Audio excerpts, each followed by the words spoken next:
Yo les gars, j'espère que vous allez tous très bien. On va commencer l'analyse sur JJ. J'ai pu prendre un trade, pas de tout en bas, mais plus ou moins de 500 pips. Mais on a pu faire un call sur un buy de 850 pips allant de la ligne bleue à la ligne rouge. Et du coup, je vais vous expliquer plus ou moins pourquoi à la ligne bleue, je m'attendais à ce qu'on ait une réaction. Pourquoi à la ligne rouge, c'était un de mes deuxièmes TP. Et entre-temps, bon, j'ai pas pu prendre à la ligne bleue, mais j'ai pu prendre après différentes entrées ici. Je les ai partagées sur Insta, je les ai partagées avec mes étudiants. Bon, à ce niveau-là, je suis totalement transparent. Donc, et aussi, c'est un de ces trades-là, je crois que c'est celui-là, il me semble, ou bien celui-là, qui m'a mis, moi, dans le top 20 directement sur DarwinX à l'époque. Après, je suis passé jusqu'en top 6. Presque top 5, mais bon. Donc là, l'objectif de cette vidéo, c'est que vous la regardez, que vous comprenez et que vous puissiez trader comme moi après et que vous devenez aussi des tueurs en série. Je vais pas non plus être trop dans l'explication pour que vous, derrière, vous puissiez prendre ce qu'il y a à apprendre.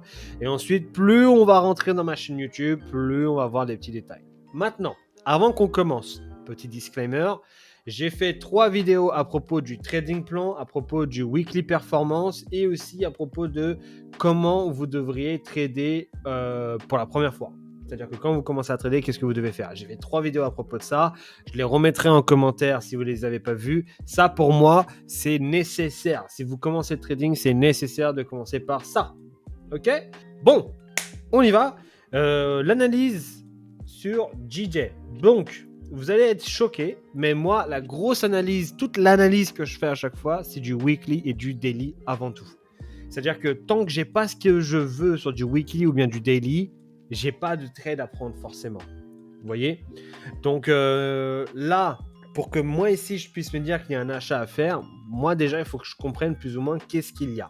Alors, je vais mettre ma gueule ici, parce que j'aime pas le petit truc qui est là. On va mettre ça là, on va mettre en tout petit ici, boum, voilà. Donc, là, vous voyez, on a une structure weekly qui est clean. Ici, on crée un plus haut, un plus haut, plus haut, plus haut, plus haut, tout en respectant les plus bas. Donc, potentiellement, ici, si on a un plus bas qui se fait, il peut être respecté et ensuite continuer à créer un plus haut. Donc ça, déjà, premièrement, message super important, vous devez comprendre quelle est la tendance de fond. Pas mal de personnes vont trader en contre-tendance et ainsi de suite. Moi, ça ne me dérange pas. Faites ce que vous voulez. La seule chose, c'est que si vous tradez en contre-tendance, payez les conséquences derrière. Vous êtes en plus gros risque. Et en plus de ça, si vous risquez le même taux de pourcentage de trade, c'est-à-dire que si vous avez l'habitude de mettre 0,5% de risque à chaque trade et qu'en contre-tendance, vous faites exactement la même chose, bah vous risquez péril. Ok, moi personnellement, si la majorité du temps je risque 0,5%, si je suis en contre-tendance où je sens que le trade peut être bien, mais en même temps je suis un peu inquiet, je mettrai que 0,25 parce que déjà trader c'est un risque. Alors en plus de ça, si je me mets pas dans les conditions optimum, bah c'est encore un plus gros risque. Et donc du coup, à la fois j'ai ça et à la fois j'ai mon autre cerveau qui me dit ouais mais gros on peut faire de la thune. Donc on va pas non plus louper l'occasion. Ok, vous voyez?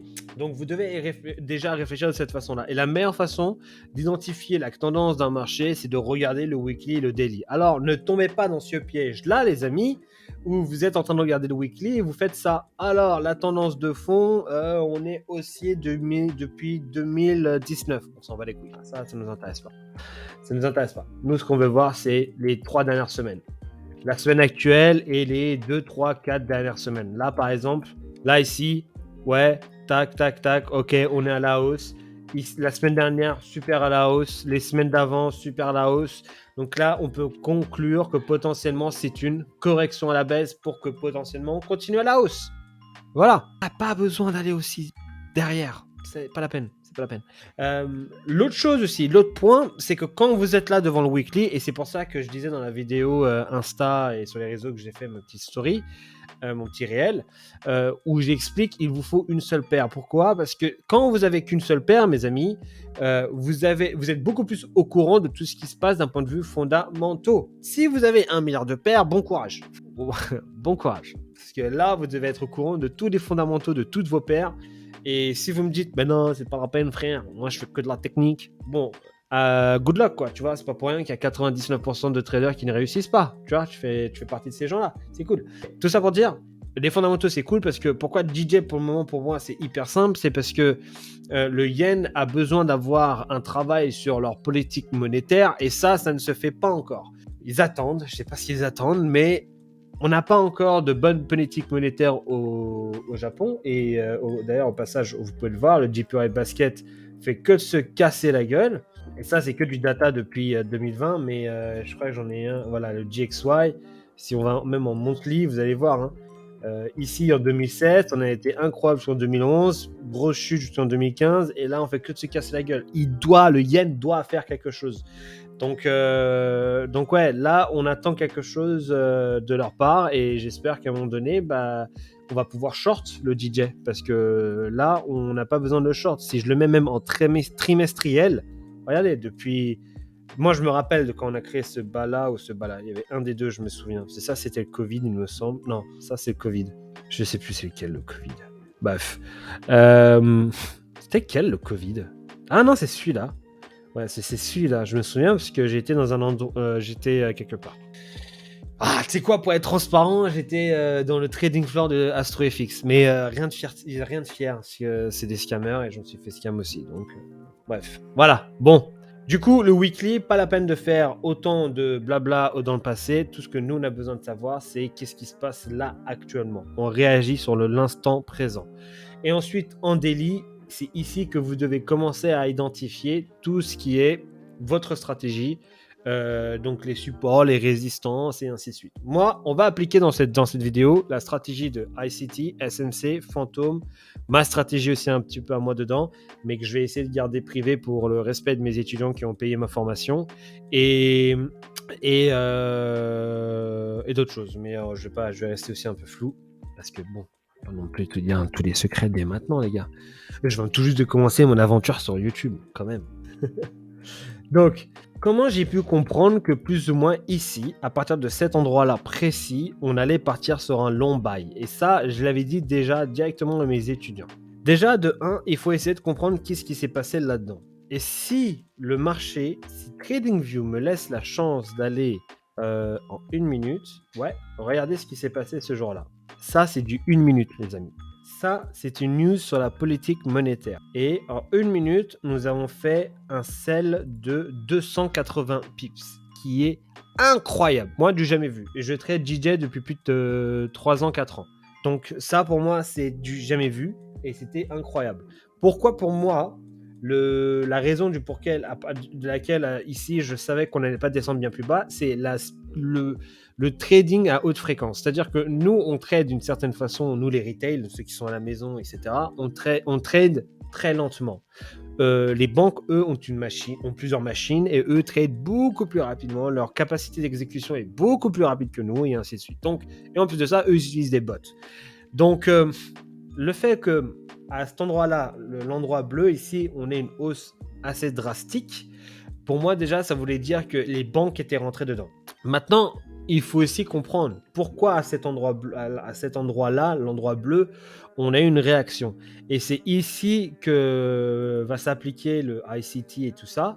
Moi, j'avais mis cette ligne bleue depuis très longtemps, les gars. Regardez, je vais même vous montrer ma charte à moi, la vraie, sur laquelle je travaille dessus depuis très longtemps. Vous voyez, c'est pour ça que c'est très bordélique. Vous allez voir, tu vois, j'avais mis toutes ces lignes vertes en disant que sur chacune de ces lignes vertes, il va y avoir une réaction. On n'a pas eu besoin d'attendre les autres lignes vertes, on a directement eu besoin d'attendre la première ligne verte qui est cette ligne bleue. Et vous allez voir qu'à cet endroit-là présent, il y avait un order block en 15 minutes avec un order block 15 minutes ou un order block en 5 minutes. Je pense pas que je puisse aller en 1 minute là. Hein. Si? Ah si, passer en 1 minute. Et ici, dans cet order block-là, vous voyez, j'ai mis le truc juste là. Ça, cet order block-là a de l'importance. Et vous allez me dire, mais ouais, mais tu mytho parce que regarde, là, c'est la même chose ici. C'est pour ça que j'ai mis plusieurs lignes vertes. Parce que j'avais mis 7 lignes vertes. Bah attendez, peut-être qu'on peut aller voir directement sur ma charte. Donc là, je suis allé en 1 minute et vous voyez tous les order blocks. Là, ici, on a un order block qui se trouve juste là. C'est un order block avec un imbalance, ok, qui a fait la cassure de structure. Order block avec imbalance qui a fait la cassure de structure qui est juste ici. Ok, order block avec imbalance qui est là, order block avec imbalance qui est là. Et regardez, là pareil, j'ai fait la même chose ici. Casseur de structure, order block avec imbalance. Et là, order block avec imbalance, casseur de structure et ainsi de suite. Là, vous avez quelque chose à apprendre, les amis. Order block avec imbalance, casseur de structure. Si vous voulez trader d'une façon très safe, prenez ces order blocks là, entraînez-vous, backtestez que ça, et vous allez voir vous allez avoir du résultat juste en prenant ce type d'order block là. Et donc, du coup, après avoir fait la listing de ces niveaux-là en 1 minute, moi, directement après, j'avais pas beaucoup à réfléchir, quoi. C'est-à-dire que ici, j'ai eu ma réaction. Comme je vous ai dit, je ne pouvais pas rentrer en 1 minute là-dedans parce que c'était beaucoup plus rapide. Donc, il a fallu que j'attende. Le problème de beaucoup de personnes aujourd'hui, c'est que vous n'êtes pas patient et vous voulez rentrer directement dans un trade parce que vous avez ce côté FOMO. Le côté où, putain, le trade va partir sans moi et moi, je vais rester assis et rien faire. Et ça, c'est une des choses à tuer en premier. Et ça, je sais que c'est facile à dire, mais difficile à faire. Ça va prendre du temps. Moi, aujourd'hui, je m'en balèque. Aujourd'hui, là, j'ai même pas regardé le marché aujourd'hui. Je m'en fous. J'ai d'autres choses à faire aujourd'hui. Donc, j'ai pas forcément envie de prendre un trade. Je regarde pas le marché. Ça a pris du temps, mais je me suis détaché émotionnellement du marché. Et ce détachement-là s'est fait au moment où j'ai pris le trading professionnellement. Peut-être que vous, aujourd'hui, vous regardez cette vidéo et que vous avez encore cette mentalité d'étudiant, vous avez encore cette mentalité de « il faut que j'apprenne ». Et donc, du coup, ce côté scolaire du « il faut que je sois sur mes chartes pour apprendre et encore apprendre ». Ma question à vous, c'est si vous avez un mentor aujourd'hui, que vous faites déjà partie d'un groupe, etc., et que vous connaissez ses cours à cette personne-là, ou si vous êtes même mes membres à moi et que vous connaissez déjà mes cours, à quoi ça sert d'aller à ces calls? À partir de là, vous devez prendre un détachement, votre mentor, de vos cours pour commencer à être indépendant. Dans cette indépendance-là, vous allez commencer à être livré à vous-même. Et quand vous êtes livré à vous-même, les vraies erreurs vont commencer à ressortir parce que là, vous n'avez plus de filet de secours. OK? Donc, à partir de là, vous allez commencer à travailler sur vous-même. Le vrai travail. Donc moi, le FOMO m'en balèque. Donc moi, qu'est-ce que j'ai fait ici? Et vous allez voir, hein, j'ai pas pris un trade directement là, parce que c'est pas possible, et j'ai pas pris de trade entre-temps. J'ai pas pris de trade entre-temps, parce que si vous regardez ma chaîne YouTube, les amis, nous avons 2 règles. Trouver la liquidité, sinon vous êtes la liquidité. Et deuxièmement, si vous n'avez pas de TP, il n'y a pas de trade.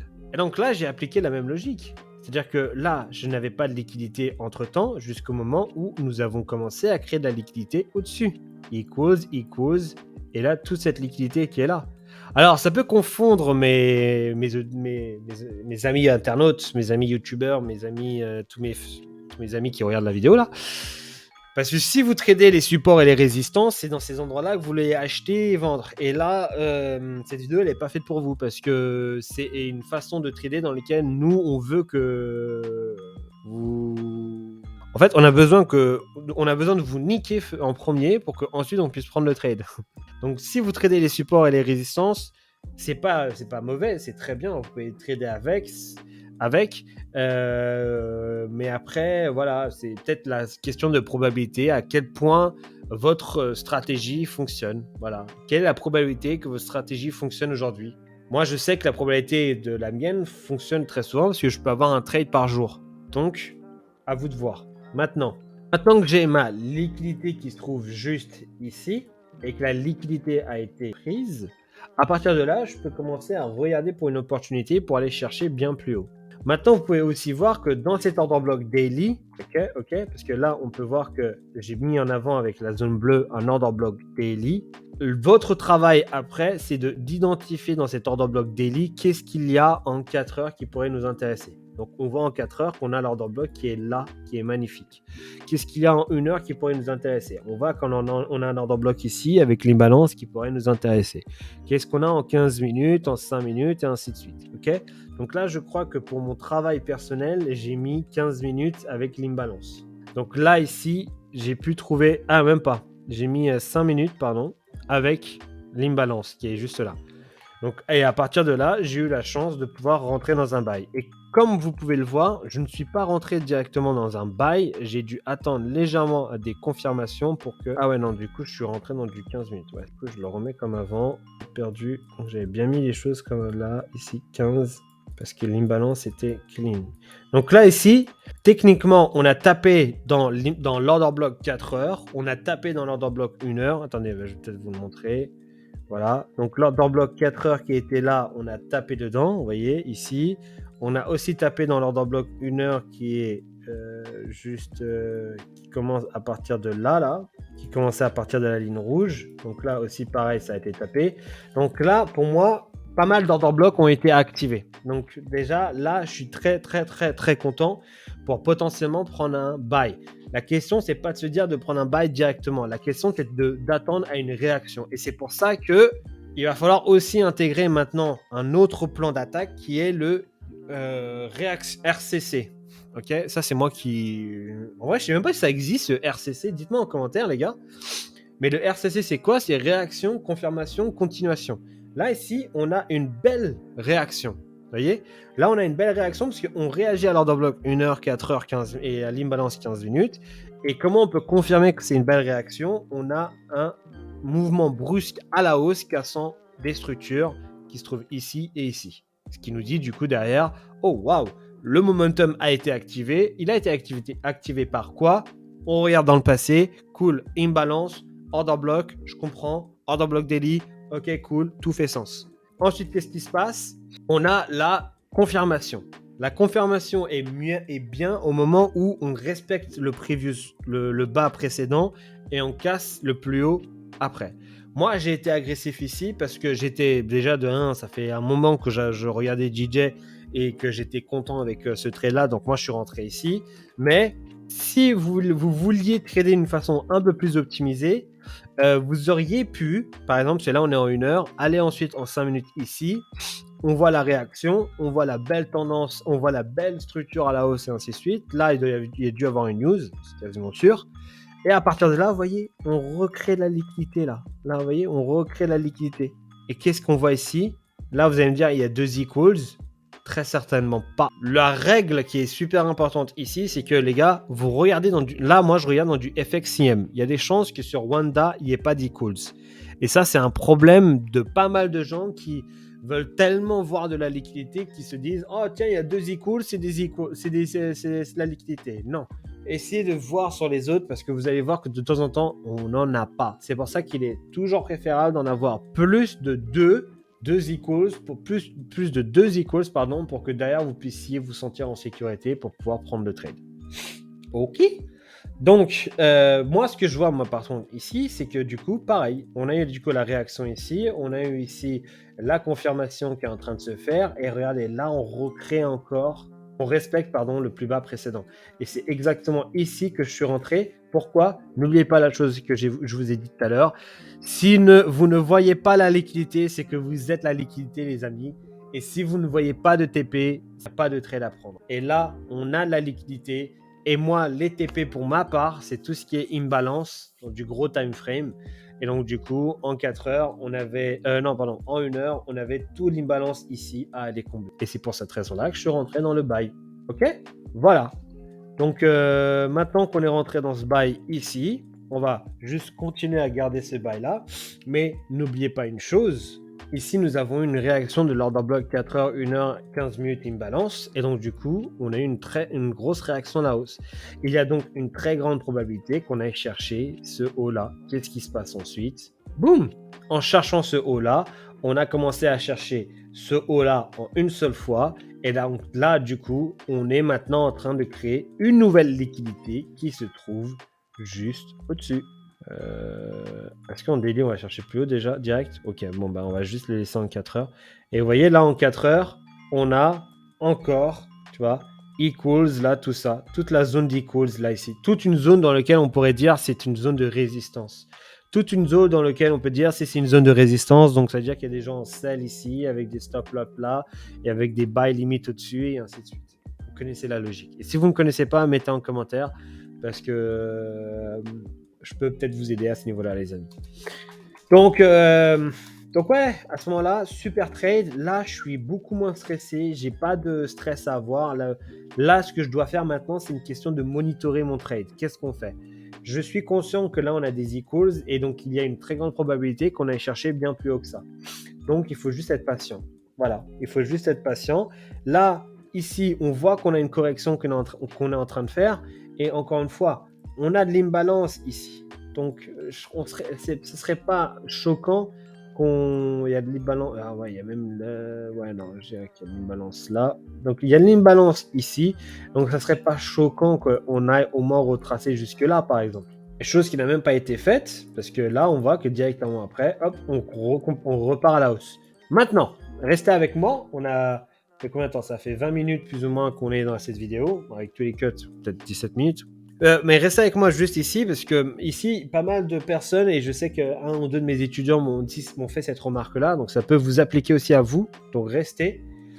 C'est, ouais, mais moi, je peux pas prendre un buy là, ici, c'est le buy là, l'autre buy que j'ai pris là, juste ici, quand je sais que bah, on a encore l'imbalance là, qu'on n'a pas retracé à plus de 50% et ainsi de suite. Et n'oubliez pas une chose, les amis, c'est que alors, il y a le côté être scolaire, c'est-à-dire que quand on vous apprend à attendre à ce que ça aille dans les 50%, et il y a le côté où c'est l'instinct.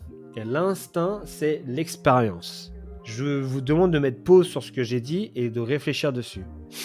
Quand vous commencez à apprendre le trading, vous allez commencer à apprendre le trading en mode YOLO, j'apprends, et il n'y a pas le côté instinct qui joue, qui joue un rôle important dedans.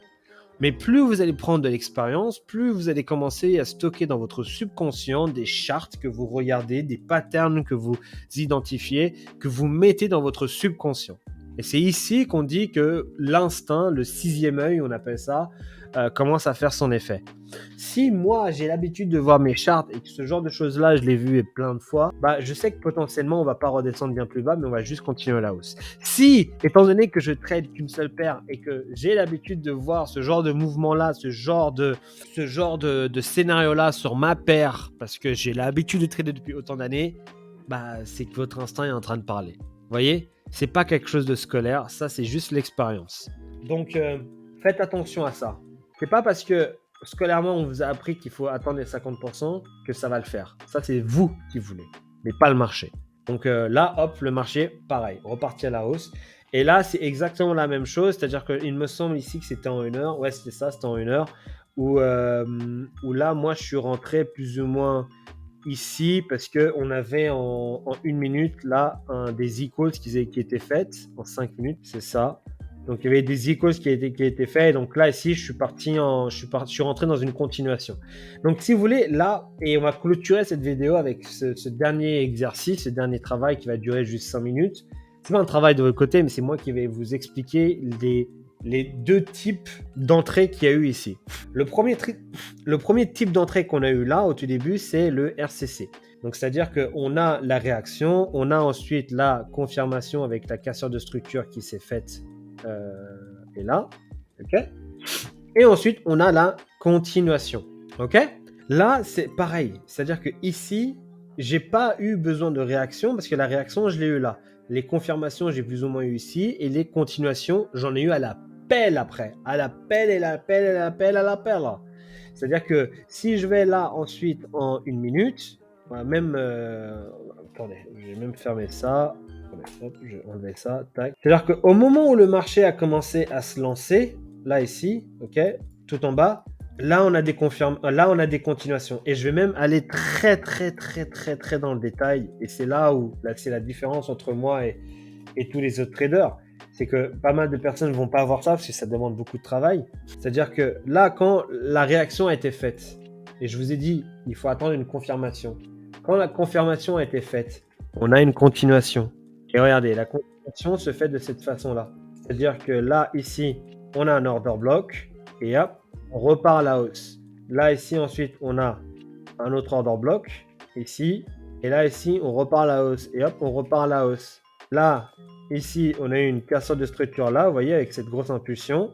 Là, on a un order block et on repart à la hausse et ainsi de suite. Ça, tout ça, c'est des continuations et des continuations et des continuations. Nous avons eu les confirmations, nous avons les réactions juste avant et là, c'est des continuations sur continuation sur continuation.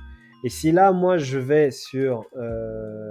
Putain, il tout... Ah merde, je sais plus où c'était. Bah, c'est plus ou moins ici que j'ai fait la même remarque. C'est-à-dire que là, je vois qu'on a une trend line de liquidité qui est en train de se créer. Je fais OK, cool. Je vais mettre ma fibre de là à là. J'attends les 50%. Tac, je rentre ici. Stop loss juste en dessous. Voilà. Allez, je vais voir en reculant, mais c'est plus ou moins ça. On est revenu un peu en arrière. Voilà, c'est exactement ça. C'est-à-dire que j'ai attendu la correction et j'ai pas été genre voilà, j'ai attendu quand même que voir cette bougie qui se crée. Attendez, je vais mettre ça là. Tu vois, là ici, j'ai pas encore de signe. Là, je commence à avoir un signe plus ou moins. Là, j'ai une confirmation de signe qui est en train de se faire et c'est exactement ici que je suis rentré. Boum, tac.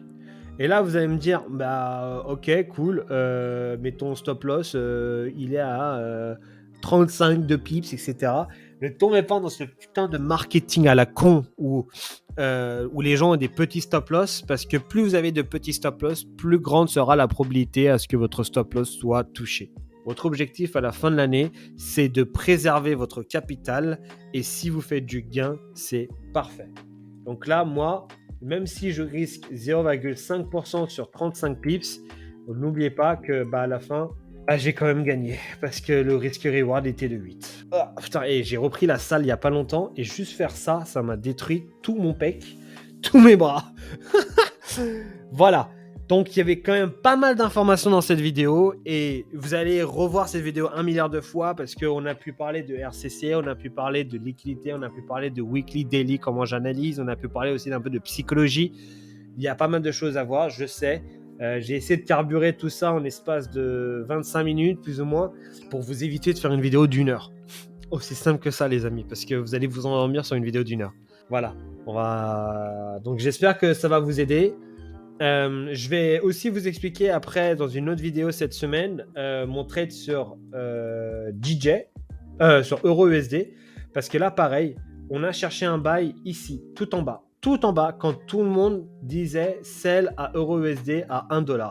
Quand tout le monde disait ça, on était les seuls, parce que j'étais dans un groupe de traders, top traders, etc. J'étais un des seuls à parler de buy, personne ne me croyait. Et là, je vois EURUSD aller au moins jusqu'ici, plus ou moins.